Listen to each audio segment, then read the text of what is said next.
Bismillahirrahmanirrahim. Assalamualaikum warahmatullahi wabarakatuh. Innal hamdalillah nahmaduhu wa nasta'inuhu wa nastahdihi wa natubu ilayhi wa na'udzu billahi min shururi anfusina wa sayyiati a'malina. May yahdihillahu fala mudilla lahu wa may yudlil fala hadiyalah.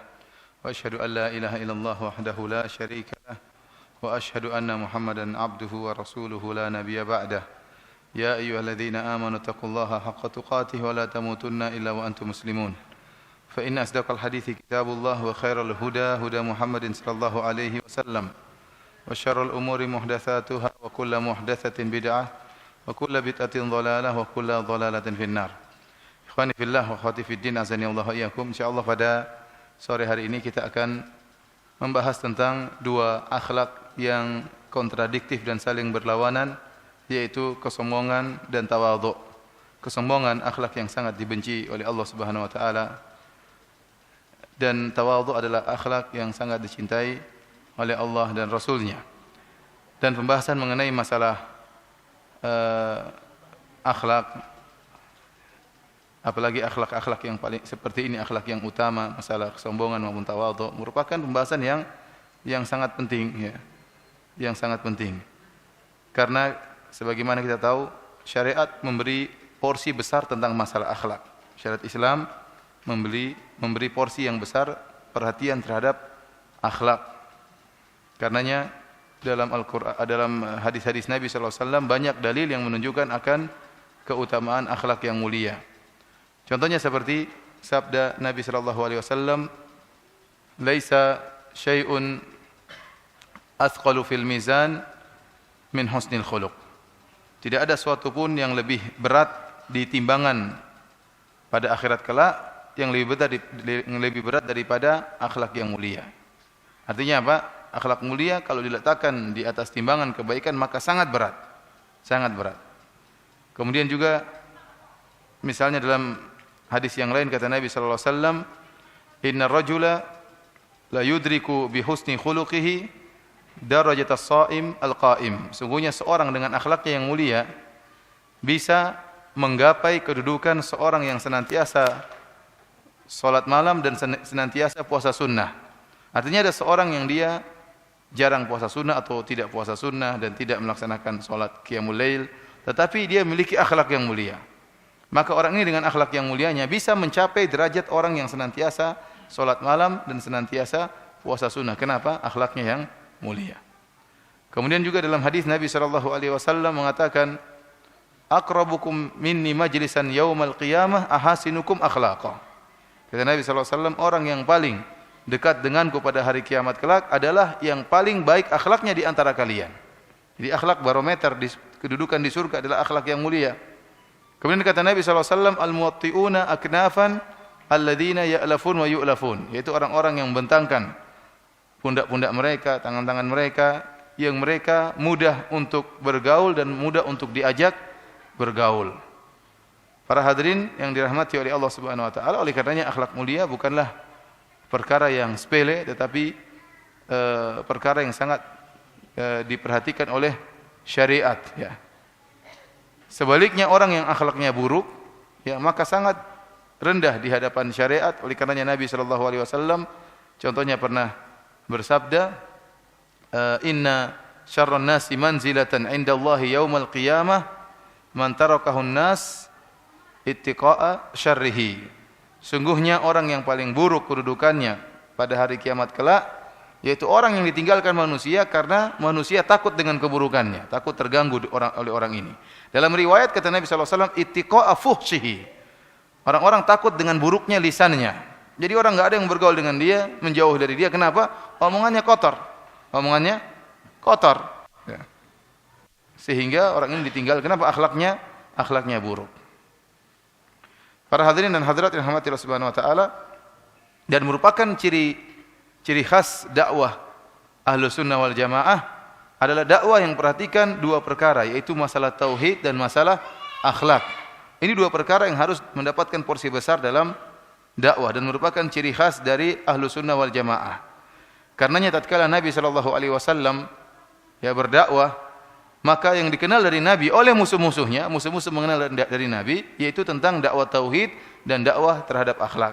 Tatkala Herakl bertemu dengan Abu Sufyan, waktu itu Abu Sufyan masih dalam keadaan kafir.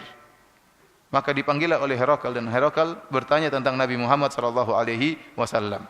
Di antara pertanyaan-pertanyaan yang disampaikan oleh Herakl kepada Abu Sufyan, wa madza ya'murukum? Apa sih yang diperintahkan Muhammad kepada kalian? Sekarang Herakl ingin mengenal dakwah Nabi Muhammad sallallahu alaihi wasallam, mengenalnya dari musuh-musuhnya, dari Abu Sufyan. Madza ya'murukum? Apa yang diperintahkan Muhammad kepada kalian? Maka Abu Sufyan mengatakan, qal u'budullaha wa la tusyriku bihi syai'a wa atruku ma qala aba'ukum. Muhammad itu berkata, sembahlah Allah saja dan janganlah kalian berbuat kesyirikan sama sekali dan tinggalkanlah perkataan nenek moyang kalian seperti bersumpah dengan nama selain Allah. Ini tauhid. Ini yang pertama, tauhid. Artinya Abu Sufyan mengatakan Muhammad menyuruh kita bertauhid. Yang kedua, kata Abu Sufyan, wa kana ya'muruna bis-silah wal afaf was-sidq. Dan Muhammad menyuruh kita untuk menyambung silaturahmi, untuk jujur, untuk berakhlak yang mulia, menjaga diri dari perangai-perangai yang buruk. Ini yang merupakan jawaban dari Abu Sufyan yang merupakan kesimpulan dari dakwah Nabi sallallahu alaihi wasallam. Kesimpulannya ada dua perkara. Yang pertama adalah tauhid, yang kedua adalah akhlak yang mulia. Oleh karenanya kita seharusnya kita pun dikenal oleh musuh-musuh kita demikian, bahwasanya kalau ada kata orang salafi, namanya ada orang salafi, harusnya terbetik dalam mereka orang ini kenceng dalam tauhid tapi akhlaknya baik. Harusnya begitu. Bukan kenceng dalam tauhid akhlaknya amburadul, bukan. Tetapi harus tergambarkan dalam mereka orang ini akhlak kenceng dalam tauhid, tidak pernah basa-basi dalam tauhid, tidak pernah basa-basi dalam kesyirikan, tetapi murah senyum, ramah. Harusnya seperti itu. Oleh karenanya seorang bisa dikenal dari akhlak yang mulia dari mana? Tadi kata Nabi sallallahu alaihi wasallam, tatkala Nabi mengatakan yang terdekat denganku pada hari kiamat yang paling akhlaknya mulia. Kemudian Rasulullah SAW mencontohkan al-muwatti'una aknafan, yaitu orang yang membentangkan pundaknya dan tangannya, alladzina ya'lafun wa yu'lafun, yang mudah untuk bergaul dan mudah untuk diajak bergaul. Kalau kita ingin tahu seorang itu akhlak mulia, yaitu orang itu disenangi orang, ngobrol sama dia enak, kalau ketemu dia enak, menyenangkan, itu berarti akhlaknya mulia. Apakah kita seperti itu? Masing-masing mengecek dirinya masing-masing. Para hadirin dan hadirat yang dirahmati Allah Subhanahu wa taala, karenanya pembahasan akhlak adalah pembahasan yang penting, ya. Hadis-hadis tentang akhlak sangatlah banyak. Cukuplah kitab Riyadhus Shalihin sebagai bukti. Barang siapa buka kitab Riyadhus Shalihin, isinya hadis-hadis Nabi tentang akhlak. Semuanya tentang akhlak, tentang adab-adab. Ini menunjukkan akhlak mendapatkan porsi besar dalam syariat Islam. Yang kita bahas pada kesempatan kali ini adalah akhlak yang asalnya merupakan amalan hati, ya. Akhlak yang dasarnya merupakan amalan hati, akan tapi dia tercerminkan, teraplikasikan dalam amalan jawarih, yaitu kesombongan dan tawadhu. Kesombongan adalah akhlak yang buruk, adapun tawadhu adalah akhlak yang mulia.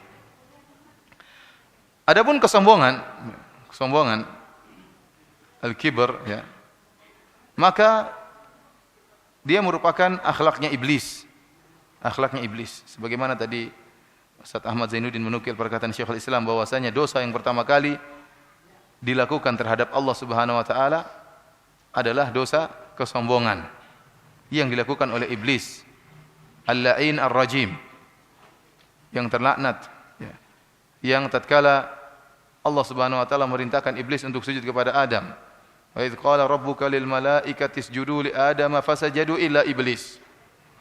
Tatkala Allah memerintahkan malaikat untuk sujud kepada Adam, maka mereka semuanya sujud kecuali iblis. Kenapa? Aba, dia enggan. Kenapa dia enggan? Wastakbar, karena sombong. Dia sombong, tidak mau sujud kepada Adam. Kenapa dia sombong? Dia sombong dengan unsur penciptaan dia. Dia merasa tinggi. Ana khairun minhu, khalaqtani min nar wa khalaqtahu min tin. Kau ciptakan aku dari api, sedangkan kau ciptakan Adam dari tanah, sehingga dia tidak mau sujud kepada Adam alaihi salam. Kemudian kita dapati juga banyak sekali pengikut atau kaum para nabi yang menolak dakwah para nabi. Kenapa? Karena kesombongan. Allah sebutkan dalam Al-Quran dalam banyak ayat. Allah mengatakan, qala al-mala'ul ladzina istakbaru min qaumihi. Berkatalah orang-orang yang sombong dari kaumnya. Mereka menolak apa? Dakwah para nabi. Kenapa? Karena kesombongan mereka. tidak mau menerima dakwah para nabi. Oleh karenanya orang-orang yang sombong dihinakan di akhirat kelak, dihinakan tatkala di padang mahsyar. Kata Nabi sallallahu alaihi wasallam, yuhsyarul mutakabbiruna yaumal qiyamah amsal adh-dhar fi suwarir rijal. Yakshahumudz dzul min kulli makan. Kata Nabi sallallahu alaihi wasallam, sungguhnya orang-orang yang sombong di dunia dengan jabatannya, sombong dengan nasabnya, sombong dengan ilmunya, sombong dengan hartanya, sombong dengan jabatannya, maka pada hari kiamat kelak akan dibangkitkan oleh Allah dalam bentuk yang sangat kecil seukuran semut, fi suwarir, tubuh kecilnya seperti semut tapi bentuknya bentuk manusia. Kata Nabi sallallahu alaihi wasallam, amsalad dzar fi suwarir rijal. Kecilnya seperti semut. Kenapa? Selama di dunia dia merasa besar, merasa tinggi. Dia merasa besar dan merasa tinggi. Al jaza' min jinsil amal. Balasan sesuai dengan amalan. Tatkala di dunia dia merasa tinggi, merasa besar, maka di akhirat dijadikan kecil. Kemudian kata Nabi sallallahu alaihi wasallam, yakshahumudz dzul min kulli makan. Dia akan diliputi dengan kehinaan dari segala sisi. Kenapa? Dia dibangkitkan dalam kondisi kecil, hampir diinjak sana, hampir diinjak sini, terhinakan. Kenapa? Tatkala di dunia dia merasa merendahkan orang. Orang depannya direndahkan, orang sebelah kanannya direndahkan, belakang kiri dia rendahkan, maka tatkala di akhirat dia yang direndahkan dari segala sisi. Karenanya orang-orang seperti ini tidak ada tempat yang pantas bagi mereka kecuali neraka jahanam. Kata Allah Subhanahu wa taala, "Fala bi'sa maswal mutakabbirin." Sungguhnya neraka jahanam merupakan tempatnya orang-orang yang sombong. Ikhwani fillah wa akhwati fiddin azani Allah wa iyyakum. Kenapa kesombongan merupakan dosa yang sangat dibenci oleh Allah Subhanahu wa taala? Sampai-sampai dalam hadis kata Nabi sallallahu alaihi wasallam,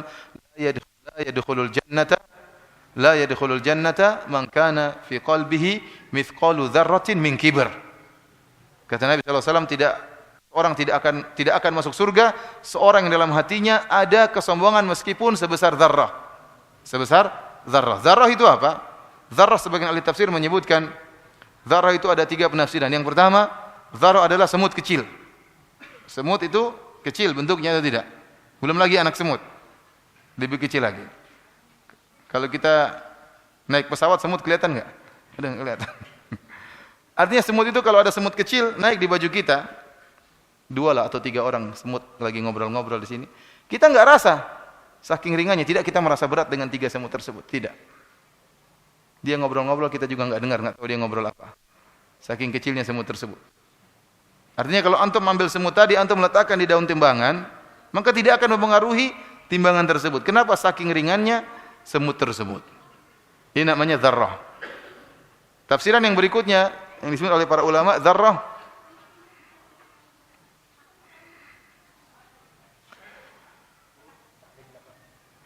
adalah tatkala seorang memukulkan tangannya di tanah, kemudian dia menepiskan tanah tersebut di tangannya, maka tersisa butiran-butiran di tangannya. Butiran-butiran tersebut kalau diambil satu itu dzarrah. Itulah dzarrah dalam bahasa Arab. Yang seandainya butiran tersebut kalau diletakkan di timbangan, maka tidak akan memberi pengaruh terhadap timbangan. Tafsiran yang ketiga yang dimaksud dengan dzarrah adalah debu-debu yang berterbangan, yang kalau seorang misalnya membuka jendela kemudian masuk cahaya matahari, maka kelihatanlah butiran-butiran debu tersebut. Yang seandainya kalau tidak masuk matahari tidak kelihatan. Nah, kalau kita ambil satu butir dari butiran-butiran tersebut, itu namanya dzarrah. Kalau kita letakkan di timbangan tidak ada pengaruhnya sama sekali. Artinya apa? Nabi SAW mengatakan kalau ada dalam hati seorang kesombongan sedikit itu, seringan itu pun tidak akan masuk surga. Ini menunjukkan kesombongan merupakan dosa besar karena diancam dengan tidak masuk surga, ya diancam dengan neraka jahanam, dihinakan tatkala di padang mahsyar, maka sepakat bahwasanya kesombongan merupakan dosa besar dan tempatnya di hati. Makanya Nabi mengatakan, "Man kana fi qalbihi", barang siapa yang dalam hatinya ada kesombongan sebesar dzarrah. Sombong ini tempatnya asalnya di hati. Dan dia merupakan perangai atau akhlak yang sangat dibenci oleh Allah Subhanahu wa taala. Kenapa bisa demikian? Kenapa sangat dibenci oleh Allah? Karena yang berhak untuk sombong adalah Allah Subhanahu wa taala. Hanya Allah yang berhak untuk sombong. Karena dialah yang menciptakan alam semesta ini. Dialah yang menyediakan segala sesuatu. Dialah yang memberikan segala sesuatu, maka dia yang berhak untuk sombong. Adapun manusia diciptakan, maka apa yang mau dia sombongkan? Semuanya bukan dari dia, semuanya dari Allah Subhanahu wa taala. Maka dalam hadis qudsi Allah Subhanahu wa taala berfirman, "Al-kibriya'u ridai wal 'azamatu izari, faman naza'ani wahidan minhuma qadhaftuhu finnar." Kata Allah Subhanahu wa taala bahwasanya kesombongan merupakan selendangku dan keagungan merupakan sarungku. Barang siapa yang mencoba mengusikku pada salah satu di antara dua perkara ini, aku akan lempar dia di neraka. Allah tidak ingin ada yang berani mengusik tentang kesombongan. Yang berhak untuk sombong hanyalah Allah Subhanahu wa taala, Al-Mutakabbir. Dialah zat yang memiliki kesombongan dan keangkuhan dan keagungan karena dia pencipta alam semesta ini. Yang jika ingin melakukan sesuatu hanya mengatakan kun fayakun. Jika ada seorang mengusik Allah dalam sisi kesombongan, kata Allah, qadzaftuhu finnar, saya akan lemparkan dalam neraka jahanam. Inilah sebabnya kenapa kesombongan merupakan perangai yang sangat dicela dalam syariat Islam. Lawan dari kesombongan adalah tawadhu. Tawadhu adalah merendah, ya, karena Allah Subhanahu wa taala. Dalam bahasa Arab, tawadhu dikatakan tawadhu'atil ardu idzan khafadat. Dikatakan itu tawadhu dalam bahasa Arab, dia landai dan rendah. Ya, rendah dibandingkan dengan tanah-tanah yang lainnya. Ada tanah yang rendah dan landai, maka dikatakan tanah itu tanah yang tawadhu. Jadi maknanya makna merendah. Itu asal kata dari tawadhu. Dan kalimat tawadhu tidak terdapat dalam Al-Qur'an. Kalimat tawadhu hanya terdapat dalam hadis-hadis Nabi sallallahu alaihi wasallam. Contohnya seperti sabda Nabi sallallahu alaihi wasallam tentang tawadhu. Kata Nabi sallallahu alaihi wasallam, "Innallaha auha ilayya an tawadhu hatta la yafkhara ahadun ala ahad wa la yabghi ahadun ala ahad." Kata Nabi sallallahu alaihi wasallam, sungguhnya Allah telah memberi wahyu kepadaku, memerintahkan kalian antawadhu, agar kalian tawadhu. Jadi Allah menyuruh Nabi memerintahkan kaum muslimin untuk tawadhu. Buat apa? Hatta la yafkhara ahadun ala ahad. Jangan sampai salah seorang dari kalian sombong di atas yang lainnya atau menzalimi yang lainnya. Karena kesombongan itu mengantarkan kepada keangkuhan dan mengantarkan kepada kezaliman. Maka disuruh untuk tawadhu. Makanya Rasulullah SAW mengatakan, at-taqwa hahuna, at-taqwa hahuna, at-taqwa hahuna. Ketakwaan tempatnya di sini, ketakwaannya tempatnya di sini, ketakwaan tempatnya di hati. Kata Nabi SAW sampai 3 kali. Yushiru ila sadrihi thalatha marrat. Rasulullah SAW berisyarat kepada dadanya sebanyak 3 kali. Takwa tempatnya di hati. Tawadhu tempatnya di mana? Di hati. Sebagaimana kesombongan tempatnya di hati. Bihasbi imra'in minasyarr an yahkira akhahul muslim. Kemudian kata Nabi SAW, cukup dikatakan seorang melakukan kejahatan, keburukan, tatkala merendahkan saudaranya sama muslim. Tatkala seorang merendahkan saudaranya sama muslim, maka ada kesombongan dalam dirinya. Dan ini merupakan keburukan, kata Nabi SAW. Cukup dikatakan dia telah berbuat jahat kepada saudaranya, tatkala dia merendahkan saudaranya sama muslim. Berarti enggak ada tawadhu di hatinya.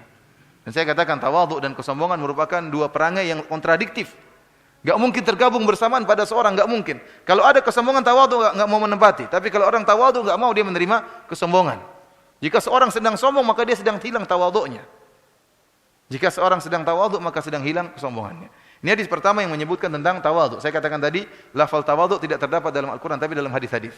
Hadis yang kedua menyebutkan tentang tawadhu. Itu sabda Nabi sallallahu alaihi wasallam.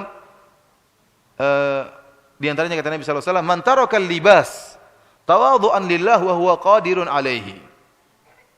Da'ahu Allahu yaumal qiyamati ala ru'usil khalaiq hatta yukhayyirahu fi ayyi hulalil imani sya'a yalbasuha." Kata Nabi sallallahu alaihi wasallam, barang siapa yang meninggalkan suatu pakaian karena tawadhu kepada Allah, ini pakaian yang mewah. Dia takut dia sombong kalau pakai pakaian ini. Padahal dia mampu untuk membeli pakaian tersebut. Dia mampu untuk memakai pakaian tersebut. Namun dia tanggalkan pakaian tersebut karena tawadhu di hadapan Allah Subhanahu wa taala, maka Allah akan panggil dia pada hari kiamat kelak di hadapan seluruh khalayak sampai Allah menyuruh dia memilih pakaian keimanan mana yang hendak dia pakai. Ini di antara lafal tawadhu. Di antaranya juga dalam satu hadis Rasulullah SAW menyebutkan 3 perkara yang bertentangan dengan pandangan manusia, bertentangan dengan zahir yang dilihat oleh manusia. 3 perkara tersebut kata Nabi SAW, mana qasad sadaqatun min mal, bahwasanya sedekah tidak akan mengurangi harta. Ya, namanya secara pandangan manusia, secara zahir, kalau ada orang punya uang 1 juta, dia infakkan 500.000, maka uangnya berkurang jadi 500.000. Namun kata Nabi tidak berkurang, akan ditambah oleh Allah Subhanahu wa taala. Bagaimana caranya itu urusan Allah Subhanahu wa taala. Allah mengatakan, ya ibna Adam, unfik alaik, wahai anak Adam, berinfaklah maka Allah akan kasih infak kepadamu. Bagaimana caranya urusan Allah Subhanahu wa taala. Dan kenyataannya demikian, orang yang rajin bersedekah, rajin berinfak, diberi rezekinya oleh Allah bertambah-tambah. Ini menyelisih zahir yang dilihat oleh orang kalau namanya bersedekah kurang. Namun kata Nabi tidak berkurang, malah bertambah. Yang kedua kata Nabi sallallahu alaihi wasallam, wa ma zada 'abdan bi afwin illa izzan. Tidaklah seorang memaafkan orang lain kecuali Allah akan tambah ketinggiannya. Namanya orang, kalau dia diganggu kemudian dia tidak balas, orang akan mengatakan orang ini rendah, orang ini lemah. Dia tidak mampu membalas di mata orang-orang. Tapi di sisi Allah tidak. Kalau dia maafkan karena Allah Subhanahu wa taala, meskipun dia tidak membalas, suatu saat dia akan ditinggikan oleh Allah Subhanahu wa taala. Kenapa dia maafkan? Karena Allah Subhanahu wa taala. Yang ketiga kata Nabi sallallahu alaihi wasallam, wa ma tawadha'a ahadun lillahi illa rafa'ahu Allah. Tidaklah seorang tawadhu karena Allah kecuali Allah akan tinggikan dia, dengan syarat tawadhu karena Allah, merendah karena Allah, bukan pencitraan ya. Bukan. Dia merendah, mendekati orang-orang miskin, mau duduk dengan orang miskin, ya. Karena Allah Subhanahu wa taala, maka suatu saat Allah akan tinggikan orang ini dengan syarat dia tawadhu karena Allah. Bukan karena dikatakan orang ini tawadhu, bukan. Karena ada istilah apa? Merendahkan diri, meninggikan mutu ya. Jadi dia merendah supaya apa? Supaya orang bilang dia apa? Tawadhu, orang ini Masya Allah rendah hati, tawadhu. Padahal riya, niatnya apa? Riya, ingin dipuji oleh manusia bukan karena Allah Subhanahu wa taala. Orang seperti ini dia yang tawadhu karena riya, suatu saat akan dijatuhkan oleh Allah Subhanahu wa taala. Berbeda dengan orang yang tawadhu benar-benar karena Allah, maka dia akan diangkat oleh Allah Subhanahu wa taala. Ini adalah lafal tawadhu dalam hadis-hadis Nabi yang maknanya kembali kepada merendahkan diri atau merendahkan hati karena Allah Subhanahu wa taala. Ikhwani fillah, akhwati fiddin, azanillahu wa iyyakum. Adapun lafal tawadhu dalam Al-Qur'an maka tidak ada. Hanya saja di sana ada lafal-lafal yang semakna dengan tawadhu, Contohnya seperti dalam Al-Qur'an tatkala Allah Subhanahu wa taala memuji ibadur rahman. Allah berfirman, wa ibadur rahman alladzina yamshuna 'alal ardi hauna wa idza khatabahumul jahiluna qalu salama walladzina yabituna lirabbihim sujada wa qiyama, dan seterusnya. Kemudian di akhir ayat kata Allah, ulaika yujzaunal ghurfata bima sabaru wa yulqauna fiha tahiyatan wa salama. Allah menyebutkan tentang ibadur rahman, hamba-hamba rahman yang kemudian Allah kabarkan mereka masuk surga. Allah menyebutkan ciri-ciri mereka yang membuat mereka masuk surga. Ciri pertama yang Allah sebutkan, alladzina yamshuna 'alal ardi hauna. Mereka adalah orang-orang hamba-hamba Allah yang berjalan di atas muka bumi hauna. Sebagian ahli tafsir mengatakan mutawadhi'in. Mereka berjalan dengan tawadhu. Ya, karena kesombongan itu nampak dari gaya jalan. Orang yang sombong jalannya beda. Ya. Orang tawadhu jalannya biasa-biasa saja. Biasa-biasa, merendah, tidak gayanya tidak dibuat-buat, jalannya tidak dibuat-buat. Jalan seperti biasa, seperti orang biasa. Ini hamba-hamba Ar-Rahman. Wa idza khatabahumul jahiluna qalu salama. Kalau mereka dikata-katain oleh orang-orang jahil, mereka mendoakan keselamatan bagi kalian. Mereka tidak balas. Karena tawadhu. Ya. Karena Allah Subhanahu wa taala. Ini haunan maknanya artinya mutawadhi'in. Ya. Kemudian contohnya lagi dalam Al-Qur'an Allah sebutkan tentang Nabi sallallahu alaihi wasallam, kata Allah, "Wakhfid janahaka limanittaba'aka minal mu'minin." Wahai Muhammad, rendahkanlah dirimu, ya, rendahkanlah sayapmu, artinya rendahkanlah dirimu, ya.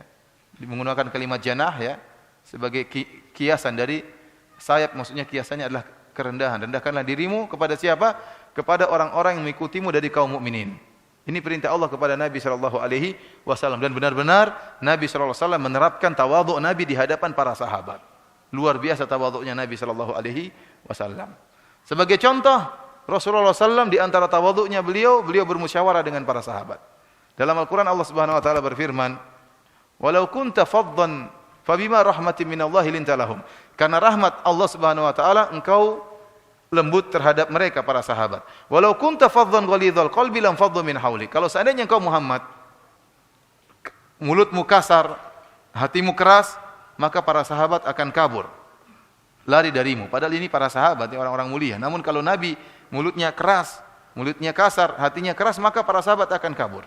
Kemudian kata Allah, fa'fu anhum wastaghfir lahum wasyawirhum fil amr. Kata Allah, maafkanlah mereka. Wastaghfir lahum. Kalau mereka salah, ampunilah mereka. Bukan cuma itu, mohonkan ampunan bagi mereka. Ini tingkat tawadhu yang luar biasa. Ya ikhwan, kebanyakan kita ya. Kalau kita diganggu sama orang, pernahkah kita sujud kemudian ya Allah, ampunilah dia ya Allah. Dia telah menjelek-jelekan aku ya Allah. Ampunilah dia. Maafkanlah dia. Pernah kita gitu enggak? Oh kita bilang Allah, mampuskanlah dia. Berilah pelajaran bagi dia ya Allah. Begitu orang tersebut telah celaka, lihat dia kualat sama saya. Ya. Kebanyakan kita seperti itu. Kebanyakan manusia kalau diganggu ingin membalas. Itu sifat dasar manusia. Ingin membalas kalau diganggu. Akan tapi Allah mengajarkan kepada Nabi tidak. Fa'fu anhum, kalau mereka bersalah padamu, maafkan mereka. Bukan cuma itu. Wastaghfir lahum. Dan mohonkanlah ampunan bagi mereka. Kalau kita mau mengalahkan ego kita, menghilangkan keangkuhan kita, ada orang mencaci maki kita, kita sujud dalam sujud kita mengatakan ya Allah ampunilah dia ya Allah, berilah petunjuk kepadanya. Maka Allah pasti menambahkan keimanan dalam diri kita. Tapi itu berat. Berat kita mau berdoa ya Allah ampunilah dia ya Allah, sementara dia sudah keluar-keluar menjelek-jelekan kita di mana-mana. Menuduh kita dengan tuduhan yang tidak-tidak. Berat bagi kita katakan ya Allah ampunilah dia ya Allah. Tambahkanlah rezekinya ya Allah. Kita bilang ya Allah mampuskanlah dia. Berilah pelajaran baginya. Namun Nabi SAW memaafkan para sahabat. Kalau ada yang salah Rasulullah SAW maafkan. Bahkan mohonkan ampunan bagi mereka. Kemudian kata Allah wasyawirhum fil amr. Dan bermusyawarahlah dengan para sahabat. Ini di antara tawadhunya Nabi SAW. Nabi adalah seorang yang sering bermusyawarah dengan para sahabat. Padahal dia adalah seorang Nabi. Dan dia seorang yang cerdas. Nabi bukan sembarangan. Nabi cerdas. Dan demikianlah para anbiya, mereka cerdas. Nabi enggak boleh ada yang bodoh. Ya, karena kalau ada nabi yang bodoh, tolol, nanti kalau jadi nabi orang-orang menghina, kamu dulu tolol sekarang mau jadi nabi. Maka nabi enggak ada yang bodoh. Nabi cerdas-cerdas. Seluruh nabi sebelum mereka menjadi nabi, mereka adalah orang-orang yang cerdas, yang tidak punya cacat sehingga tidak bisa dijadikan celah untuk mencela mereka setelah mereka diangkat menjadi nabi. Dan Nabi SAW orang yang cerdas. Di antara bukti kecerdasan Nabi banyak. Di antaranya seperti tatkala kisah peletakan batu Hajar Aswad. Sebagaimana kita tahu, tatkala Nabi berumur 35 tahun, ya 5 tahun sebelum beliau diangkat menjadi Nabi, Ka'bah direnovasi, Ka'bah dihancurkan, kemudian dibangun kembali oleh orang-orang Quraisy. Mereka bekerja sama. Tatkala tiba peletakan Hajar Aswad, mereka khilaf, berselisih di antara mereka. Masing-masing kabilah merasa dialah yang lebih berhak untuk meletakkan Hajar Aswad. Karena mereka tahu Hajar Aswad batu yang sangat mulia, yang meletakkannya harus orang yang mulia. Maka khilaflah di antara mereka, dengan khilaf yang keras hampir-hampir terjadi pertumpahan darah di antara mereka. Masing-masing kabilah mengatakan, saya yang meletakkan Hajar Aswad, yang lain tidak mau mengalah, saya yang meletakkan Hajar Aswad. Sampai akhirnya mereka pun ada kesepakatan begini saja. Kita berikan keputusan ini kepada orang yang pertama kali masuk di Masjidil Haram. Tatkala mereka menunggu, ternyata yang pertama kali masuk di Masjidil Haram adalah Nabi SAW melalui Babu Sofa. Maka Nabi masuk, maka mereka semua sepakat, mereka mengatakan atanal amin, telah datang kepada kita orang yang terpercaya, orang yang amanah. Radhina bil amin, kita ridho dengan keputusan orang yang amanah. Maka Nabi menjadi hakim di antara mereka. Ya Rasulullah, ya Muhammad, ini ada kasus begini-begini, bagaimana solusinya? Nabi cerdas. Kata Nabi gampang, ya, mudah, tinggal ambil kain, dibentanglah kain tersebut, Hajar Aswad taruh di tengah. Ya udah angkat barang-barang daripada ribut. Mereka setuju saja. Mereka angkat barang-barang. Sudah sampai di tempatnya, Nabi yang taruh. Mereka nggak bilang, oh kurang ajar, ini ngibulin kita ini. Yang naruh dia, bukan kita. Tapi Nabi bisa bersikap sehingga mereka ridho. Tidak ada yang protes setelah itu. Padahal yang naruh siapa? Nabi SAW. Ini menunjukkan cerdas. Bisa menguasai kondisi, tidak mudah. Kalau enggak mereka, wah kurang ajar ini. Ini bohongin kita ini. Kita yang katakan, nanti dia yang letakkan. Nabi sudah menunjukkan Nabi orang yang cerdas. Bisa mencari solusi dan bisa menguasai kondisi. Sehingga mereka tidak protes kepada Nabi SAW. Intinya Nabi seorang yang cerdas. Namun meskipun dia cerdas, dia mau bermusyawarah. Ya ikhwan, kebanyakan orang cerdas tidak mau bermusyawarah. Kenapa? Dia ujub dengan, sombong dengan kecerdasannya. Sombong dengan ide-idenya. Merendahkan orang lain. Orang lain belum selesai bicara, dia sudah timpali. Ini ciri-ciri orang-orang yang sombong dengan akalnya. Oleh karenanya orang-orang pintar biasanya seperti itu. Orang pintar itu keras kepala. Kalau sudah punya pendapat, tidak mau digesek, tidak mau digoyang. Kenapa? Dia merasa pendapatnya sudah matang. Ya. Adapun Nabi SAW tidak demikian. Nabi SAW dia cerdas. Selain dia cerdas, dia seorang Nabi. Dapat wahyu dari Allah Subhanahu Wa Taala. Namun Nabi SAW mau bermusyawarah dalam banyak hal. Bermusyawarah dengan para sahabat. Di antara perkara yang menakjubkan tatkala perang Uhud. Nabi SAW bermusyawarah dengan para sahabat. Musuh akan datang, apa yang harus kita lakukan? Kita bertahan di kota Madinah atau kita keluar menyambut mereka di Jabal Uhud? Maka kebanyakan orang-orang tua seperti Nabi, Abu Bakar, Umar, orang-orang senior, sahabat senior mengatakan, enggak, kita dalam kota Madinah saja, enggak usah keluar. Kenapa? Karena manfaatnya banyak. Orang-orang musuh tidak tahu, orang-orang kafir tidak tahu seluk-beluk kota Madinah. Kalau mereka masuk tinggal kita panahin saja, gampang. Namun anak-anak muda dari kalangan kaum Ansor terkhususkan tidak mau. Mereka mengatakan, kita sambut mereka. Kita dulu di zaman jahiliyah, kita keluar menyambut musuh. Apalagi sekarang dalam Islam, kita sambut mereka. Jangan sampai mereka mengatakan kita penakut. Ini semangat anak-anak muda. Terutama anak-anak muda yang tidak sempat ikut perang Badar. Maka akhirnya musyawarah terjadi. Akhirnya Nabi ngalah. Subhanallah, Nabi mengalah. Dan Nabi mengatakan, sudah kita ikut pendapat anak-anak muda. Dia memperhatikan semangat mereka. Mereka lagi semangat. Maka Nabi SAW mengalah. Dan akhirnya memilih pendapat anak-anak muda. Maka Rasulullah SAW pun setelah sholat asar masuk di rumahnya, kemudian Nabi SAW memakai baju perangnya, siap berangkat. Akhirnya anak-anak muda tersebut menyesal. Waduh, kita ini maksa-maksa Nabi. Karena mereka agak maksa. Kita maksa-maksa Nabi. Maka mereka manggil kalau tidak salah Hamzah.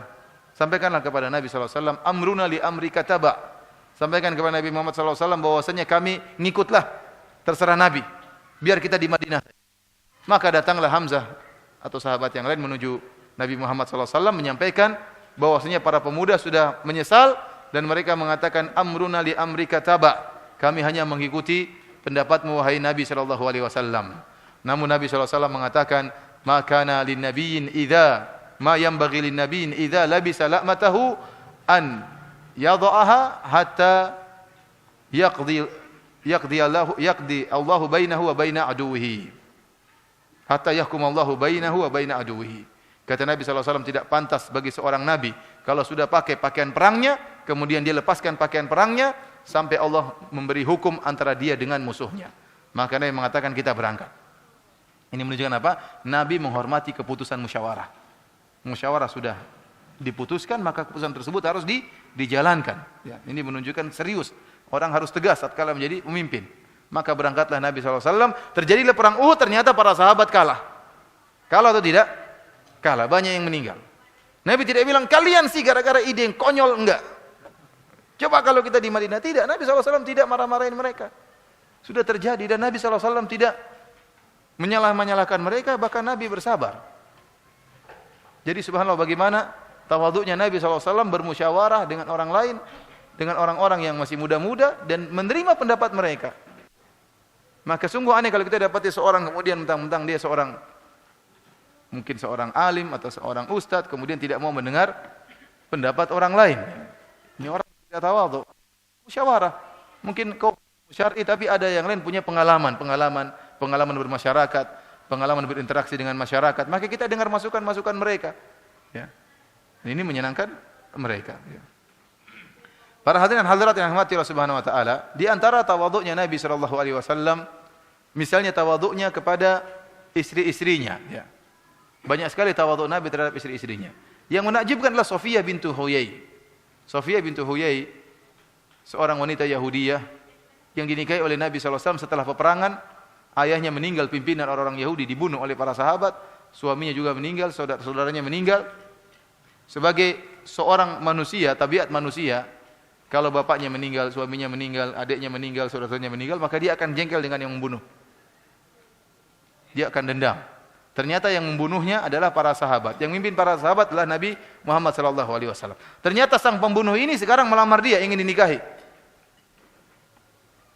Nabi menikahi Sofiyah, sementara kondisi Sofiyah seperti itu. Akan tapi, karena akhlak Nabi yang sangat mulia, maka Nabi mengikat hati Sofiyah radhiyallahu taala anha. Sejak awal pernikahan Nabi sudah lemah lembut dan tawaduk terhadap Sofiyah. Di antara tawaduknya Nabi SAW, sebagaimana dilihat oleh para sahabat, tatkala Sofiyah hendak naik di atas ontanya, maka Nabi meninggikan pahanya, lututnya ditinggikan untuk pahanya supaya diinjak oleh apa? Sofiyah, supaya bisa naik ke atas onta. Luar biasa, ini dilihat oleh para sahabat depan umum. Di depan umum Nabi tinggikan lututnya supaya pahanya diinjak oleh siapa? Sofiyah. Antum pernah begitu? Istri antum suruh injak paha, mungkin mau naik lemari, injak. Pokoknya kok abot tenan nih. Siapa di antara kita pernah demikian? Ini di hadapan umum. Rasulullah SAW tawaduknya demikian. Bagaimana Sofiyah tidak tertarik sama Nabi SAW? Bagaimana dia tidak melupakan kesedihannya sementara suaminya seperti ini? Rasulullah SAW. Oleh karenanya, seharusnya seorang tatkala mungkin naik mobil, terus istrinya mau naik mobil, maka hendaknya harusnya dia tawaduk. Dia bukakan pintu mobil buat istrinya, silakan nyonya masuk, silakan putri permaisuriku masuk. Sudah masuk baru dia tutup. Nah, itu baru kemudian dia naik mobil, itu tawaduk namanya. Iya, bukan istrinya masuk, lewat sana, buka pintu sendiri, buka. Itu Bu, angkatin itu ada karung, tolong angkatin, masukin bagasi. Cepetan, lama sekali. Bu, sebentar Bu, buka. Ini tawaduk dari Allah musta'an. Lihat Nabi SAW iktikaf di Masjid Nabawi. Datang istrinya Sofiyah menjenguk, ngobrol sama Nabi. Pulang ganggu orang iktikaf. Nabi tidak begitu. Jadi ngobrol sama Sofiyah. Setelah ngobrol, waktu pulang Nabi antarin Sofiyah keluar dari masjid. Ini keluar yang diperbolehkan karena ada hajat, karena tatkala itu malam hari. Tidak mungkin Nabi mengatakan ambil taksi jalan sendiri kau Sofiyah, enggak. Diantarin Sofiyah, rumahnya kemudian balik lagi. Tawaduk Nabi SAW meninggalkan iktikafnya di mengantar apa? Istrinya, Sofiyah. Ya akhi, banyak ya kalau kita bicara tentang tawaduknya Nabi SAW terhadap istrinya. Contohnya, kana fi mihnati ahlihi. Rasulullah SAW mengerjakan pekerjaan istrinya. Ya, pekerjaan wanita seperti cuci pakaian, kemudian cuci piring mungkin. Namun ibu-ibu jangan suruh suaminya cuci piring, cuci pakaian. Artinya itu pekerjaan wanita. Namun namanya para suami, saya rasa ikhwan-ikhwan Masya Allah, kalau namanya istrinya sakit kita pun paham. Tidak disuruh pun kita bantu istri kita. Atau istri kita lagi sangat letih, kita pun akan bantu istri kita meskipun tidak disuruh. Ya, karena sebagian wanita demikian, kalau sudah tahu suaminya pernah mencebok anaknya, maka disuruh terus mencebok anaknya. Kamu kan pernah nyebok anak, sudah tahu kan, udah nyebok terus saja. Ini enggak benar seperti ini. Wanita yang durhaka kepada suami. Tidak boleh seperti ini. Seorang istri yang solehah, harusnya suaminya tidak mengerjakan pekerjaan rumah, kecuali kalau dalam kondisi dia sakit, atau dia letih, atau dia lelah, atau sesekali. Akan tapi suaminya jadi bulan-bulanan, disuruh cuci piring, suruh cuci pakaian, dan suruh nyebokin anak. Nah, ini ya, tidak benar seperti ini. Ya. Kemudian misalnya tawaduk Nabi SAW ya, terhadap para sahabat. Ada seorang wanita hitam, imra'atun sauda taqumul masjid, sering membersihkan masjid. Suatu saat Nabi SAW tidak melihat lagi wanita ini di masjid, kemana gerangan? Wanita ini meninggal dunia. Maka Nabi bertanya, kemana wanita ini yang sering sapu masjid? Dia wanita hitam. Artinya bukan orang yang terpandang. Namun Nabi perhatian sama dia. Maka sahabat mengatakan, dia sudah meninggal dan kita sudah kuburkan. Maka Nabi mengatakan, halla adantumuni. Kenapa kalian tidak kabarkan kepadaku waktu dia meninggal? Faka'annahum sagharu amraha. Para sahabat seakan-akan menganggap wanita ini wanita ya bukan orang penting, artinya tidak usah merepotkan Nabi, meninggal kita kuburkan, sudah kita salatkan, selesai. Namun ternyata wanita ini penting di sisi Nabi SAW. Kenapa? Dia tukang bersih-bersih masjid. Kerjaannya nyapu-nyapu, tapi yang disapu masjid. Maka dihargai oleh Nabi SAW. Maka Nabi pun mendatangi kuburan, jadi sudah dikubur. Maka Nabi datang ke kuburan wanita tersebut, Nabi sholat jenazah di kuburan tersebut, kemudian Nabi mendoakan wanita tadi. Ini tawadhu'nya Nabi SAW, perhatian terhadap orang-orang yang mungkin kadang tidak diperhatikan oleh orang lain. Ada seorang Arab Badui datang menemui Nabi SAW dan dia itu Nabi, maka dia gemetar. Asabatur ra'dah, dia gemetar ketemu Nabi. Ini Nabi ini, rajanya kaum muslimin. Rasulullah SAW apa? Orang ini gemetar. Maka Nabi SAW menenangkan orang tersebut. Nabi mengatakan, hawin alaika. Santai aja kata Nabi SAW. Santai. Innama ana ibnu mra'atin min Quraisyin ta'kulul qadid. Kata Nabi SAW, saya ini lastu bimalik, saya bukan raja, kata Nabi. Memang Nabi pimpinan kaum muslimin, namun dia bukan raja-raja sebagaimana kebanyakan raja-raja yang sombong. Kata Nabi, hawin alaik, santai aja, lastu bimalik, saya bukan raja, santai. Innama ana ibnu imra'atin min Quraisyin ta'kulul qadid. Saya ini hanyalah seorang putra dari seorang wanita dari Quraisy yang juga makan al-qadid. Al-qadid adalah daging yang dikeringkan, dijemur, diasinkan dan dikeringkan. Artinya seakan-akan dia mengatakan, "Enggak usah heran, saya makan ikan asin sama dengan kamu, sama. Jangan khawatir. Saya makan beras sama dengan kamu. Enggak usah, santai aja." Artinya bukan ada orang datang dalam keadaan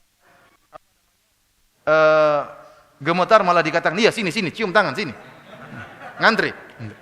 Tapi Nabi bilang, "Enggak, sabar, santai aja." Nabi mengatakan apa? Santai. Tawadhu Nabi SAW. Kata Nabi, santai aja. Saya biasa, orang biasa. Subhanallah, tawadhu'nya Nabi SAW. Datang seorang wanita, ja'atum ra'atun wa fi aqliha syai'. Ada seorang wanita datang menemui Nabi, wa fi aqliha syai'. Artinya apa? Otaknya terganggu. Wanita ini kurang normal. Pikirannya kurang normal. Maka dia menemui Nabi, mengatakan, "Ya Rasulullah, innali ilaika." Kata dia, "Ya Rasulullah, innali ilaika haja." Saya punya kebutuhan. Saya punya keperluan, wahai Rasulullah. Maka kata Rasulullah SAW, "Ya umma fulan, unzuri ayyashikakil madinati syi't." Kata Rasulullah SAW, silakan. Lihat jalan mana, di lorong-lorong mana kota Madinah, kalau kau ingin ngajak, silakan. Bersama Nabi. Baterainya habis ini.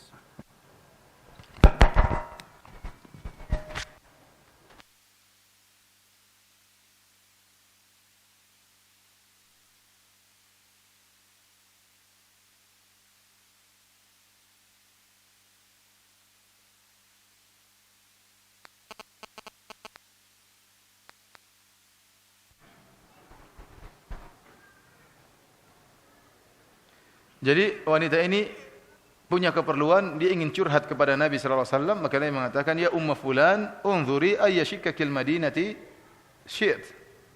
Jalan mana yang kau inginkan ngomong sama saya, silakan.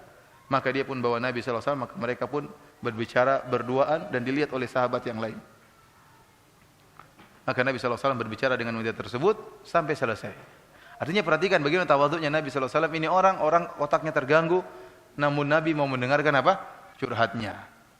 Oleh karena para ikhwan, kalau antum ada orang punya keperluan sama antum, maka antum bantulah.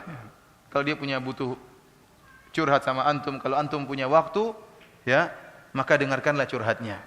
Saya tahu kita semua sibuk, masing-masing apa? Punya kesibukan. Ustadz sibuk, antum juga sibuk. Ya.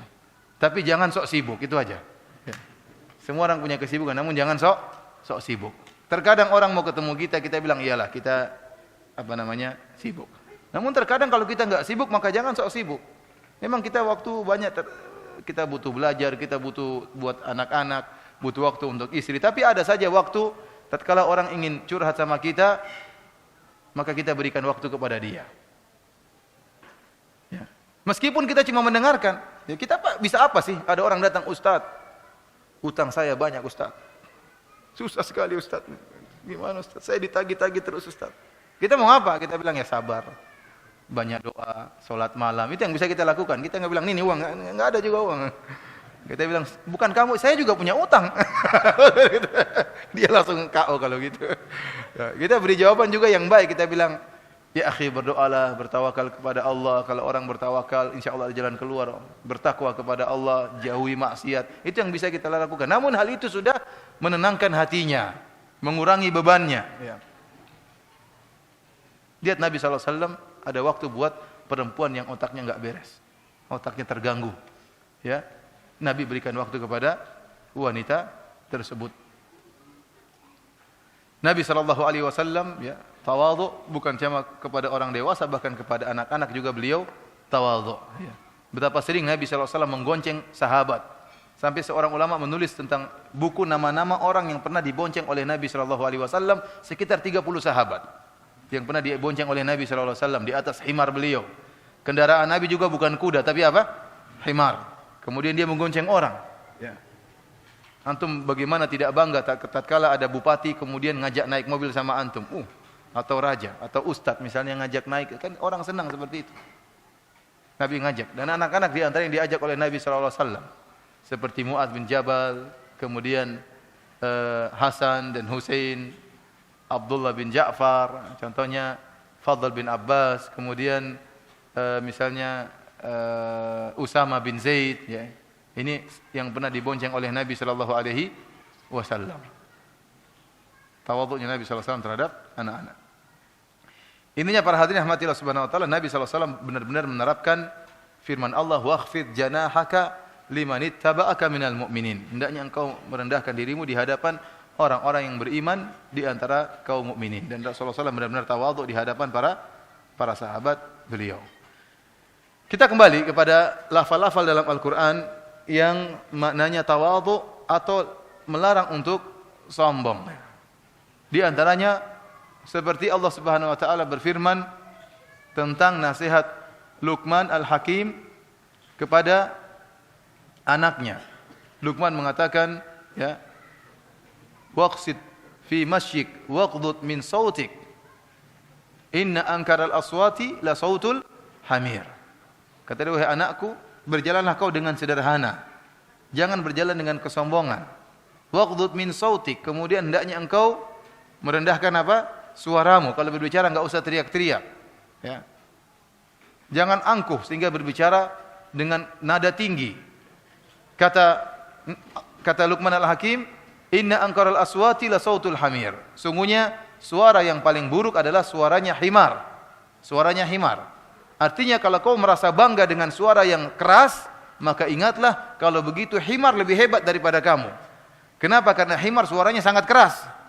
Kalau himar sudah berteriak, suaranya sangat keras. Oleh karenanya suara keras tidak menunjukkan ketinggian akhlak seseorang. Kalau hanya sekedar keras-kerasan suara, maka himar lebih hebat daripada kamu.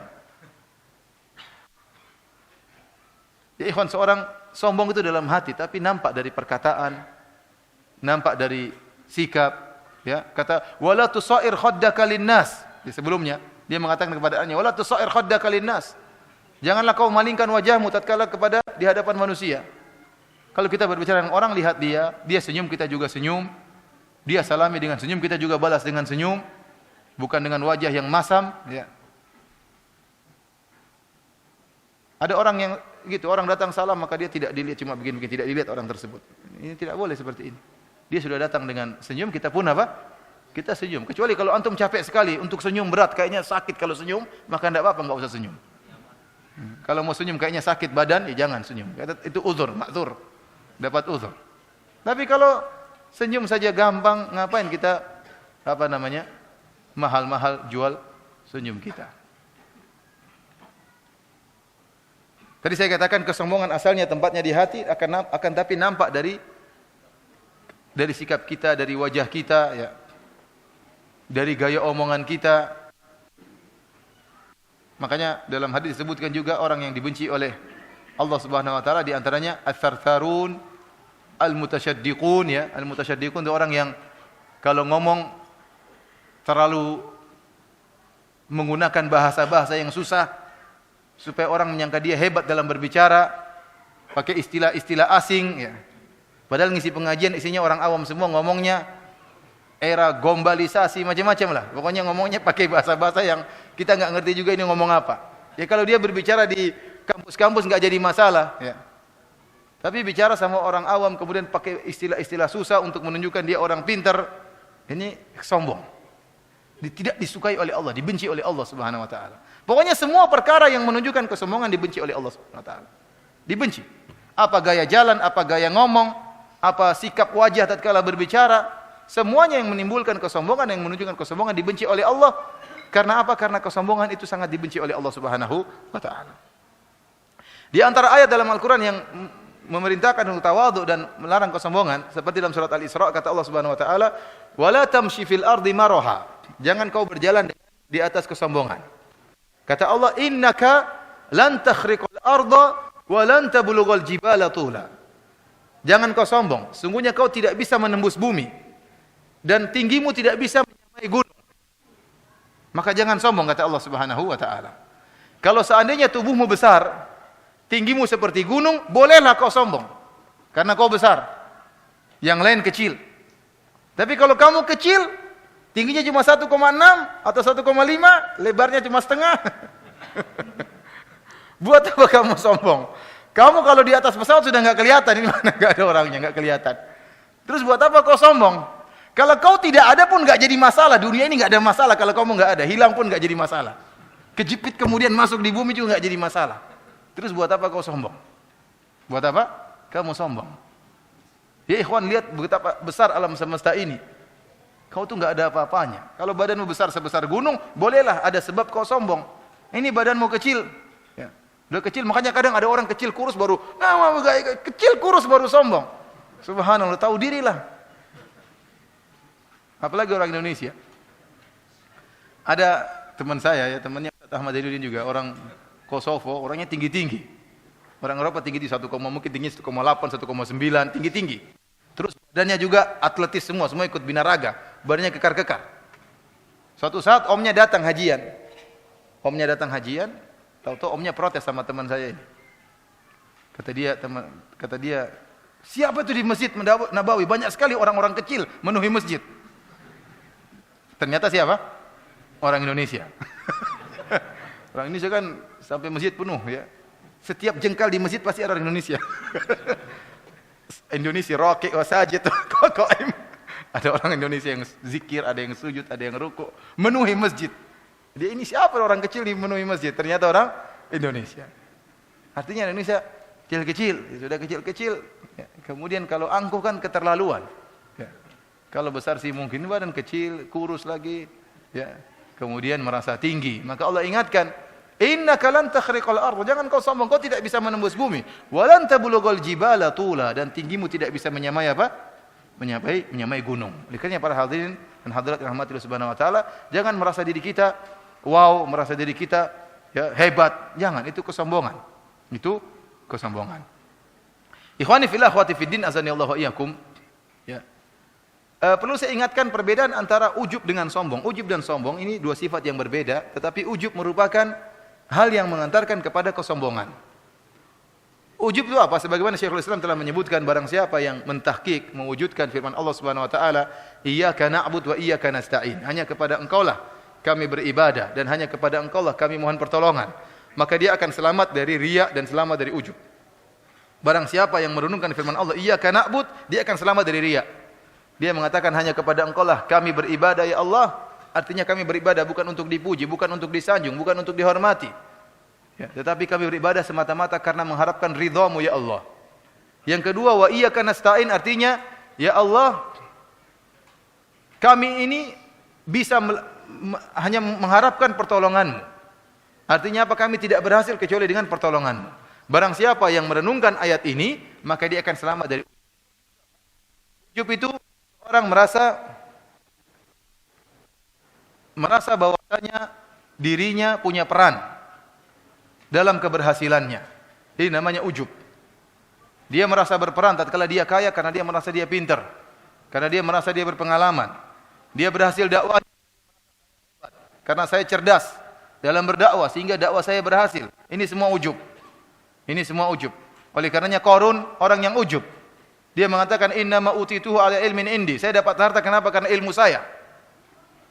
Padahal semuanya dari Allah Subhanahu wa taala. Ya ikhwan, ya, kalau ternyata kepintaran itu mendatangkan kekayaan, maka tentunya semua orang pintar pasti kaya. Namun kenyataannya tidak. Tidak semua orang pintar itu kaya. Tidak semua orang IQ-nya tinggi kaya. Tidak semua orang bertitel kaya. Bahkan ada orang yang tidak bertitel, tidak tahu apa-apa bisa jadi kaya raya. Ada orang yang tidak ngerti misalnya kalkulus, integral, tidak ngerti logaritma, hitung-hitung enggak ngerti.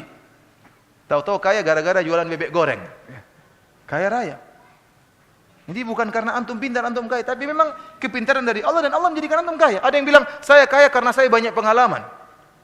Ya ikhwan, pengalaman yang banyak belum tentu menjadikan orang kaya. Ada orang banyak pengalamannya, tapi jadi anak buah terus pengalamannya. Enggak kaya-kaya. Dan tatkala seorang merasa dia punya peran karena kecerdasannya, karena pengalamannya, dia merasa hebat, maka situlah timbul sombong akhirnya. Ujub tadi mengantarkan dia kepada sombong. Sebagaimana iblis, tatkala dia ujub dengan penciptaan, unsur penciptaannya terbuat dari api, maka mengantarkan dia untuk apa? Untuk sombong. Jadi ujub bukan sombong, namun ujub mengantarkan kepada kesombongan. Sebab kesombongan banyak. Ada orang sombong karena pakaian. Bisa atau tidak? Bisa. Tadi lihat kata dalam hadis ya. Rasulullah SAW mengatakan, "Man tawadha'a al-libasa tawadhu'an lillah wa huwa qadirun alaihi." Seorang yang meninggalkan pakaian karena tawadhu, pakaian itu dia bisa beli, dia bisa pakai. Namun dia tinggalkan tawadhu karena Allah Subhanahu wa taala, maka Allah akan berikan dia pakaian yang indah, pakaian keimanan pada hari kiamat. Dalam hadis kata Nabi sallallahu alaihi wasallam, "Bainama rajulun yamshi mimman kana qablakum wa alaihi burdani wa huwa yatabakhtaru fihima idh khusifa bihi al-ard wa huwa yatajaljalu fiha ila yaumil qiyamah."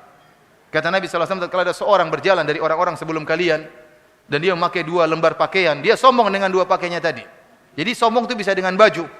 Dia pakai baju yang mewah, kemudian dia sombong, tiba-tiba Allah benamkan dia dalam bumi sehingga dia tergoyang-goyangkan dalam bumi sampai hari kiamat.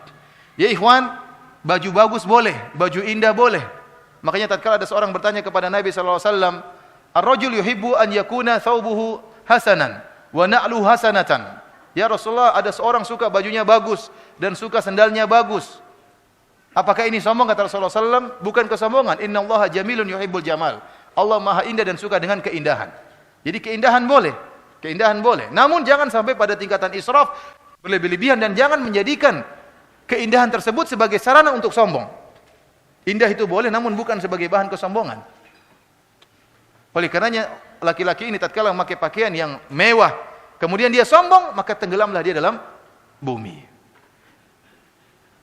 Kalau baju saja bisa bikin sombong, apalagi mobil. Iya atau tidak? Sangat mungkin mobil bisa bikin sombong. Ya ikhwan, kalau antum beli mobil harganya 1,5 miliar. Waktu antum sudah naik dalamnya, perasaan antum lain, berubah kayaknya. Dulu waktu antum punya mobil harganya 200 juta, kalau ketemu orang, "Assalamualaikum." "Waalaikumsalam." Maksudnya. Tapi kalau "Assalamualaikum." "Waalaikumsalam." Wah, lain, rasanya lain. "Ya, Assalamualaikum." "Ya." Kenapa mobilnya 1,5 miliar? Bukan berarti orang yang punya mobil 1,5 miliar sombong, enggak ya ikhwan. Enggak, saya tidak mengajari antum menuduh orang, enggak, ini masing-masing pribadi. Bahkan saya tahu ada seorang yang dia sengaja beli mobil mewah supaya dia mudah untuk berdakwah. Dia bilang, "Kalau saya pakai mobil murah Ustaz, mereka hinakan saya." Tapi waktu saya mewah, mereka suruh ngaji pada ngaji semua. Tapi masing-masing saya tidak menyuruh orang. Ada orang memang dia senang dengan mobil seperti itu. Bukan karena sombong, tapi dia hobi dengan mobil seperti tertentu. Kita tidak sedang menuduh orang. Tapi saya katakan bahwasanya mobil sangat mudah untuk menjadikan orang sombong. Ya. Tapi kalau antum naik motor, bagaimana? Terpaksa antum tawadhu. Terpaksa tawadhu. Bagaimana mau sombong? Motornya jelek. Gimana? Gak mungkin antum sombong. Kenapa? Mau sombong dengan apa? Orang mobil-mobil semua ambil ketabrak. Gimana mau sombong? Terpaksa tawadhu. Demikian juga sombong dengan harta. Lihatlah Qarun dibenamkan oleh Allah Subhanahu wa taala karena sombong dengan hartanya. Fa kharaja ala qaumihi fi zinatihi. Qala alladziina yuriduna al-hayata ad-dunya ya laita lana mithla ma utiya Qarun. Tatkala Qarun keluar dengan penuh perhiasannya, dengan hartanya, dengan pakaian yang indah, maka orang-orang yang menghendaki dunia mengatakan, "Kami ingin bisa seperti apa? Seperti Qarun." maka Allah benamkan dia. Fa khasafna bihi wa bidarihil ard. Kami benamkan dia dan juga rumah mewahnya semuanya dibenamkan, hartanya dibenamkan oleh Allah Subhanahu wa taala. Jadi bahaya ikhwan, hati-hati. Antum terkadang punya barang-barang mewah, jangan sampai dijadikan bahan untuk apa? Kesombongan. Rumah luas boleh. Di antara kebahagiaan baitun wasi', rumah yang luas. Bahagia kalau punya rumah luas. Tapi ingat, jangan sampai dijadikan bahan kesombongan. HP boleh, bagus. Tapi jangan jadi bahan apa? Kesombongan. Ada orang pernah tanya sama saya, Ustaz, saya waktu ngisi pengajian di Jakarta, ada ibu yang tanya, Ustaz, saya ini alhamdulillah rezeki saya banyak. Saya juga suka bersedekah, Ustaz. Tidak dulu dia pelit. Dia bilang, saya suka bersedekah, Ustaz. Tapi boleh enggak saya beli tas harganya 600 juta? Subhanallah. Bukan 60 juta, tas harganya berapa? 600 juta. Tas apa itu? Apakah tas tersebut mobil bisa diisi dalam tas tersebut? Tasnya cuma kecil sama dengan tas kita, ukurannya saya paling 20 cm kali 20 cm. Ngapain tas 600 juta? Buat apa coba? Buat apa? Apa bentuknya sangat indah atau apa? Akhirnya apa? Seperti barang-barang seperti ini bisa mengantarkan kepada kesombongan. Ingat sabda Nabi, "Man tarakal libas tawadhu'an lillah." Dia tinggalkan karena Allah Subhanahu wa taala. Ya, Allah akan beri balasan bagi dia di akhirat kelak. Demikian juga di antara yang bisa menimbulkan kesombongan adalah nasab. Banyak orang sombong dengan nasabnya. Mentang-mentang keturunan ini, keturunan anu, mentang-mentang darah biru, darah hijau, ya dia merendahkan yang lainnya. Ternyata bukan darah hijau, buto hijau. Sombong. Sombong dengan saya keturunan raja ini, saya keturunan anu. Ya enggak apa-apa, nasab yang mulia enggak jadi masalah. Tapi jangan dijadikan bahan kesombongan. Jangan dijadikan bahan kesombongan. Di antara sebab kesombongan adalah dengan ilmu. Ini sangat bahaya. Di antara hal yang rawan menjadikan orang sombong adalah ilmu. Sampai sebagian orang di antara ikhwan-ikhwan merendahkan orang lain karena dianggap tidak punya ilmu. Tidak hormat lagi sama orang tua. Kenapa orang tua ini enggak punya ilmu? Maka dia ngomong seperti anak sama orang anak muda yang lainnya. Kalau ente tidak menghargai dia dari ilmunya, hargai dia dari umurnya. Dia orang tua.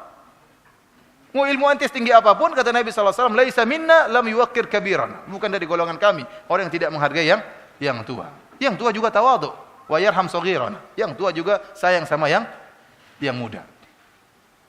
Karena terkadang sudah ngaji malah tidak punya akhlak. Sama orang tua cuek, dianggap seperti orang biasa. Tidak benar seperti itu. Orangnya ilmu terkadang ilmu yang seharusnya buat orang tawadhu malah menjadi apa? Menjadi ilmu menjadikan orang sombong. Ibarat kita tahu bahwasanya dalam pepatah bahasa Indonesia, padi semakin berisi semakin apa? Merunduk. Harusnya begitu. Bukan semakin tegak berdiri, enggak. Semakin apa? Merunduk. Karena dia sadar bahwasanya orang yang semakin berilmu semakin takwa kepada Allah, semakin khasyah, semakin sadar bahwasanya ilmunya rendah dibandingkan dengan para ulama. Wa fawqa kulli dzi ilmin alim. Di atas orang yang berilmu masih ada orang yang berilmu. Yang jadi masalah terkadang orang-orang yang tidak pernah keluar dunia, ya cuma di kampungnya saja, dia baru berilmu sedikit dia merasa hebat. Dia tidak tahu masih banyak orang-orang ilmu yang berilmu yang lain. Dia baru pulang kampung dia merasa dirinya pendekar, ternyata sudah banyak pendekar selain dia. Oleh karena para hadirin rahmati Allah Subhanahu wa taala, ini bahaya masalah ilmu. Saya pernah ditanya sama orang, Ustaz, saya ini kok belajar ilmu orang pengajian? Ustaz, saya belajar ilmu, tapi saya merasa semakin angkuh, Ustaz. Tolong nasihati. Saya bilang, kamu sombong tidak pada tempatnya. Ilmu apa yang kau sudah miliki sehingga kau sombong? Ilmu apa? Bahasa Arab aja nggak bisa, Quran saja tidak hafal, kemudian mau sombong. Apa yang mau dibanggakan? Coba antum ke Madinah lihat, anak-anak masih muda-muda, kecil-kecil sudah hafal Quran. Terus antum sudah apa? Terus mau sombong. Lihat di Madinah, umur 3 tahun di Madinah sudah bisa bahasa Arab. Antum nggak bisa sampai sudah tua, gini mau mati belum bisa bahasa Arab. Terus mau sombong. Oleh karena ikhwan, hati-hati ya, jangan sombong dengan ilmu. Demikian juga jangan sombong dengan keberhasilan dakwah, hati-hati. Ini ujub ya, merasa dirinya dengan dakwahnya berhasil, kemudian dia mengatakan, sayalah yang membuka dakwah, kalau bukan saya tidak berhasil, ya, merasa bahwasanya saya yang punya peran, ya, saya yang memikirkan dakwah. Ya ikhwan, yang mikir dakwah banyak orang, bukan ente saja.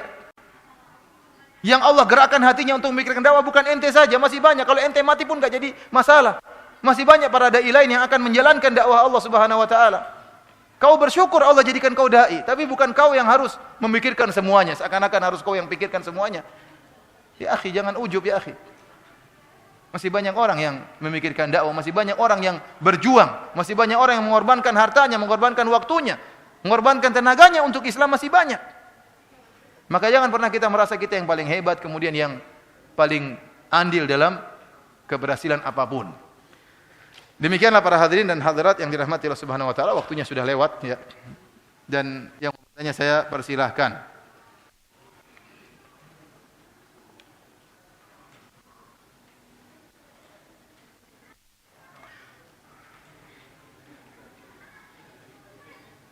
Pertanyaan, dalam kondisi bagaimana roja lebih besar daripada khauf, dan dalam kondisi bagaimana khauf lebih besar daripada roja, dan dalam kondisi bagaimana roja dan khauf seimbang. Para ulama menyebutkan tatkala seorang akan meninggal dunia maka rojaknya diperbesar. Dalam hadis Nabi SAW, janganlah salah seorang dari kalian meninggal kecuali wa huwa yuhsinul dzan birrabb. Ya, la yamutanna ahadukum illa wa huwa yuhsinul dzan billah.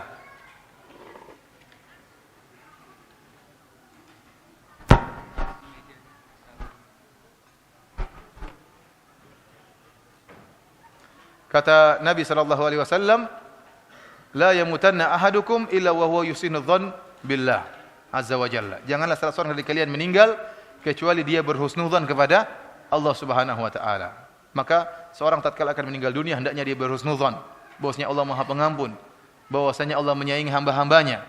Ampunan Allah lebih luas daripada dosa-dosa para hamba. Ini sangat penting tatkala seorang akan meninggal dunia. Ana inda dhanni abdi bi falyadhun abdi ma syaa.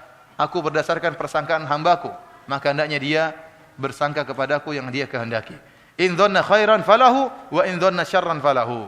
Kalau dia berprasangka baik maka kebaikan baginya, dan jika dia berprasangka buruk maka keburukan baginya. Maka sangat penting seorang kemudian berprasangka baik kepada Allah, terutama tatkala sedang akan meninggal dunia. Para ulama menyebutkan seorang mengutamakan khauf tatkala dia bermaksiat. Hendaknya dia khauf, jangan-jangan saya meninggal tatkala sedang bermaksiat. Jangan-jangan saya sedang bermaksiat, tahu-tahu Allah cabut nyawa saya, dan begitu banyak orang meninggal dalam kondisi su'ul khatimah. Maka dia kuatkan janibul khaufnya, sisi ketakutannya, sehingga berusaha dia meninggalkan apa? Maksiat. Tatkala dia putus asa, maka dia tinggikan rojaknya, jangan sampai dia putus asa. Tatkala syaitan datang kepada dia, kau tidak akan diampuni oleh Allah, maka dia tinggikan harapan dia kepada Allah Subhanahu wa taala. Ya, ini intinya seorang jangan sampai hanya berharap mutlak, atau jangan sampai khauf mutlak, bahaya. Kalau dia hanya takut terus-terus, maka dia bisa terjerumus dalam putus asa. Kalau dia hari ini berharap saja tidak ada ketakutan sama sekali, maka dia bisa terjerumus dalam istidraj, sehingga terus bermaksiat dalam kondisi ya Allah Maha Pengampun, enggak jadi masalah. Adapun dalam kondisi normal, tatkala berdoa antara berharap dan takut. Kita berharap dikabulkan oleh Allah, dan kita khawatir juga tidak dikabulkan oleh Allah.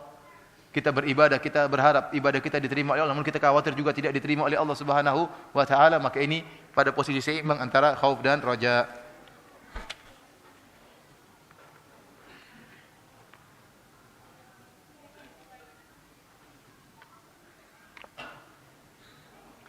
Apa maksud dan tujuan tawadhu? Tawadhu ya, melatih kita untuk tidak sombong ya kepada makhluk-makhluk Allah Subhanahu wa taala ya. Ya, karena itu yang diperintahkan oleh Allah Subhanahu wa taala, dan kesombongan adalah akhlak yang tercela. Ya. Karena kalau orang tidak tawadhu, maka dia akan terjerumus dalam apa? Kesombongan, dan kesombongan mengantarkan kepada neraka jahanam.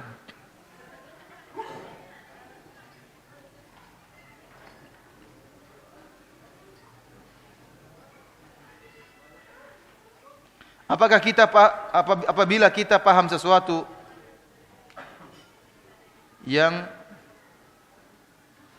memang ada orang bertanya tentang sesuatu tersebut dan kita bisa menjelaskan dengan baik, dan orang yang bertanya dapat memahaminya, lalu hati kita ada kebanggaan, apakah ini seperti ini sombong? Jadi dia bisa paham. Ya sebenarnya kita bahagia enggak apa-apa, orang itu bisa. Tapi tatkala kita lihat saya bisa menjelaskan yang lain enggak bisa, ini sombong ya. Tapi kita alhamdulillah Allah berikan saya kemudahan bisa menjelaskan, alhamdulillah mereka terima, alhamdulillah, maka ini syukur kepada Allah, ini berpahala. Tapi kalau lihat, kalau bukan saya orang nggak bisa, ini sombong. Ini sombong.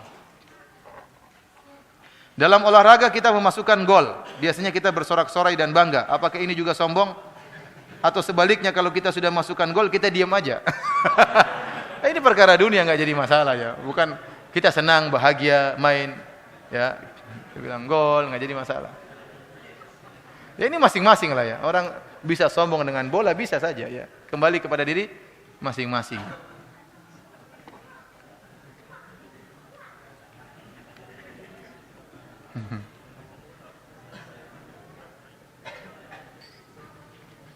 Apakah termasuk kesombongan orang yang biasa menulis status misalnya di BBM, Facebook dan lain-lain?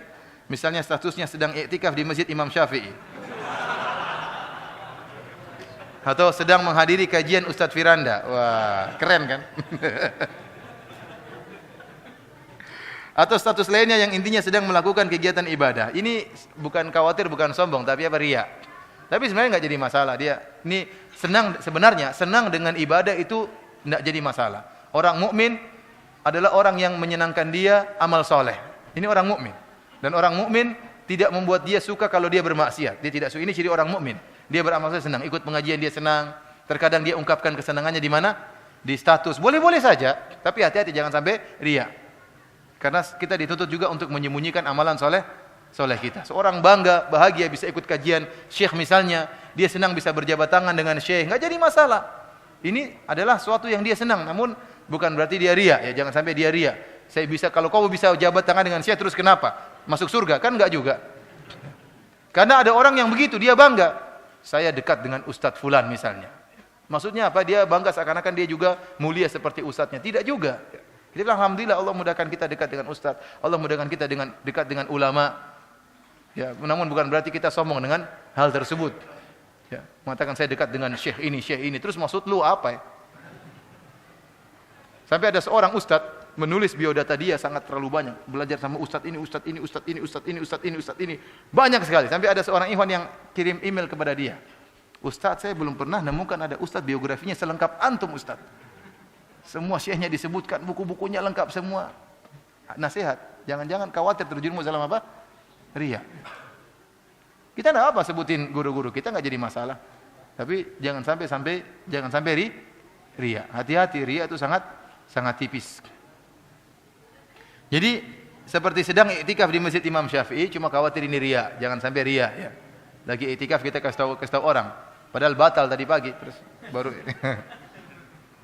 alhamdulillah iktikaf di Masjid Syafi'i sudah malam ke-29.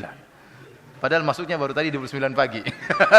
28-nya enggak. Orang dengar, lihat, Masya Allah sudah 10 hari di masjid. Ternyata enggak. Ada lagi yang bertanya? Langsung. Pertanyaan yang bermanfaat. Yang bisa dijawab.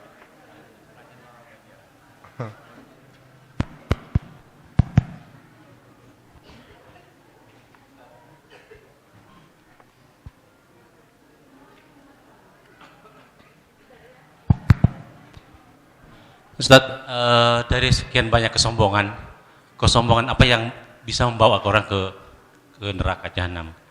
Semua kesombongan itu perkara yang dibenci dan sebabnya banyak. Sombong dengan ilmu, sombong dengan baju, sombong dengan jabatan, sombong dengan pangkat. Oleh karena kita dapati orang yang pangkatnya tinggi-tinggi sombong dia. Misalnya jenderal bintang 3, maka dia angkuh. Padahal meskipun sudah purnawirawan, sudah jenderal ompong, masih aja sombong. Sudah, kadang orang seperti itu. Kenapa? Sudah terbiasa dia seperti itu. Ya, saya punya, terkadang dia tidak ingin sombong, tapi kondisi membuat dia sombong. Saya punya teman di Madinah, ya, Syekh Yusuf Asiri, dia adalah kepala Masjid Nabawi. Dia kepala polisi semua di Masjid Nabawi. Di kantor dia ada TV untuk mengawasi seluruh polisi-polisi yang ada di Masjid Nabawi. Dia cerita sama saya, kata dia, Firanda, saya mau berhenti kerja, mengundurkan diri. Kenapa? Kau tidak tahu bahaya ini, baju ini bahaya, kata dia. Bahaya.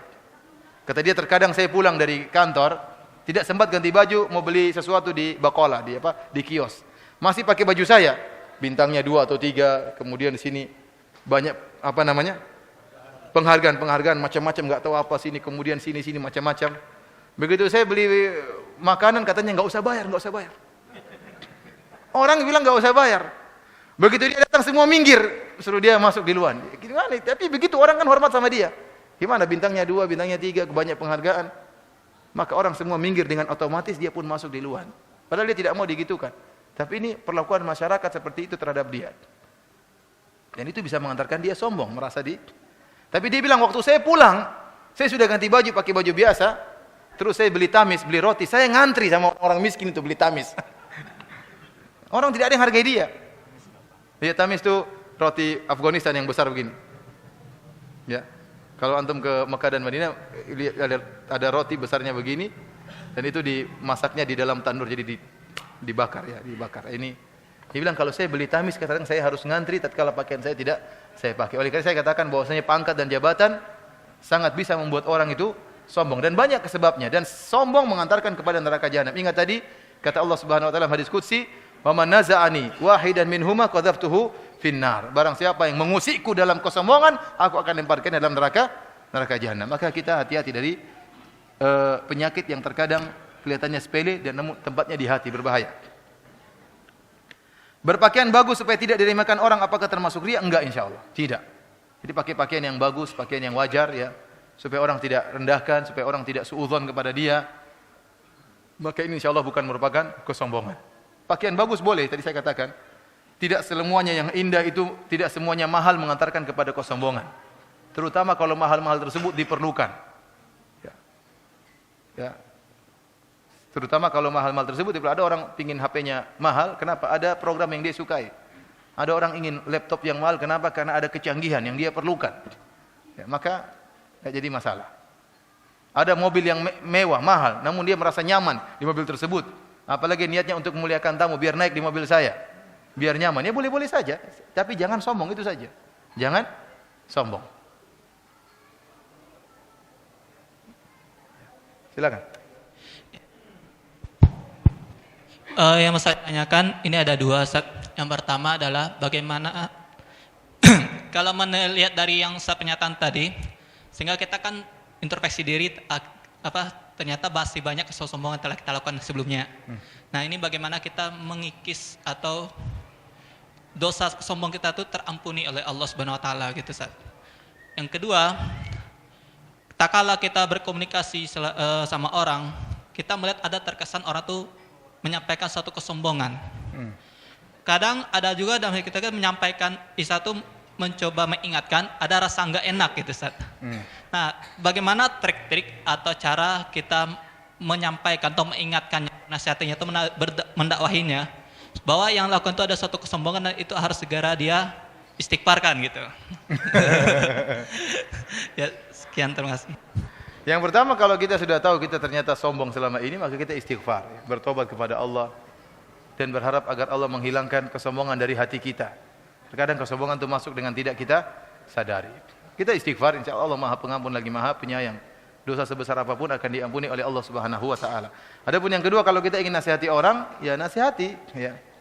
Ya nasihati, tidak usah apalagi teman kita, ya. Tidak usah kita pekewuh dalam bernahi mungkar. Yang jadi masalah kita sering malu-malu untuk bernahi mungkar. Tapi dengan cara yang baik, dengan cara yang lembut. Saya bilang, "Akhi, mohon maaf ini ya. Kayaknya kamu ngomongnya kayaknya kamu hebat banget." Ngalah-ngalahin itu, ngalahin itu. Artinya, ya gimana caranya lah antum lebih paham. Tapi kalau kita bisa nasihati, nasihat itu bermanfaat ya. Nasihat bermanfaat. Jangan-jangan dari satu nasihat tersebut dia sudah tidak sombong lagi. Sampaikan saja, ya. Kalau tidak mampu, takut sama dia, tulis surat kaleng. Iya, taruh di rumahnya. Tidak apa-apa, ini bermanfaat. Ini antum jangan tidak bermanfaat. Sampaikan, tulis dengan baik, masukkan di bawah pintu dia. Buat saudaraku yang tercinta, dari saudaramu yang mencintaimu. Sudah. Mudah-mudahan dia baca, kemudian dia sadar. Kalau antum tidak mampu untuk menyampaikan secara langsung. Sudah. Demikian saja para hadirin dan hadirat yang dirahmati Allah Subhanahu wa taala. Kajian kita pada kesempatan kali ini, semoga Allah Subhanahu wa taala menjauhkan kita dari sifat-sifat sombong dan semoga Allah memasukkan kita ke dalam surganya. Wabillahi taufik. Assalamualaikum warahmatullahi wabarakatuh.